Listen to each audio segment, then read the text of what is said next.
मकदम है। मुल्क में आज 160 दिनों के बाद कोरोना के सबसे कम 25,072 नए मामलों की तस्दीक हुई है। वजारत सेहत की जानिब से जारी करदा दादोशुमार के मुताबिक पिछले 24 घंटों में 389 अमवात दर्ज की गई हैं, जबकि एक दिन में 44,157 मरीज कोरोना से सेहतयाब भी हुए हैं। मुल्क में कोरोना के 3,33,924 एक्टिव मामले हैं। दूसरी तरफ मुल्क में कोरोना के खिलाफ टीकाकारी मुहिम जारी है।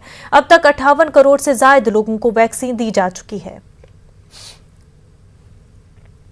मरकजी वजारत दाखिला के तहत बनाए गए national institute of disaster management ने वार्निंग दी है कि कोरोना की तीसरी लहर खतरनाक हो सकती है।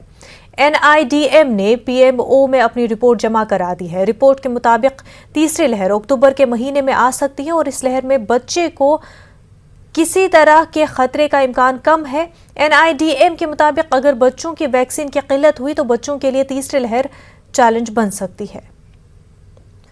दिल्ली से हमारे नुमाइंदे शैलेंद्र बांगू इस वक्त हमारे साथ जुड़ चुके हैं। शैलेंद्र, केसेस क्योंकि कोरोना के कम आ रहे हैं, लेकिन जिस तरह की रिपोर्ट सामने आ रही है कि तीसरी लहर अक्टूबर में आ सकती है, पर हो सकता है कि ये तीसरी लहर खतरनाक साबित हो। बिल्कुल, जो रिपोर्ट NIDM यानी national institute of disaster management की सामने आई है और बताया जा रहा है कि रिपोर्ट सौंपी गई है PMO को भी, और इस रिपोर्ट में साफ कहा गया है कि अलग अलग रिपोर्ट्स के आधार पर जो असेसमेंट किए गए हैं उसके मुताबिक अक्टूबर के महीने के आसपास थर्ड वेव आ सकती है। हालांकि ये सिर्फ असेसमेंट है, इसमें कोई कंक्रीट डेटा नहीं है।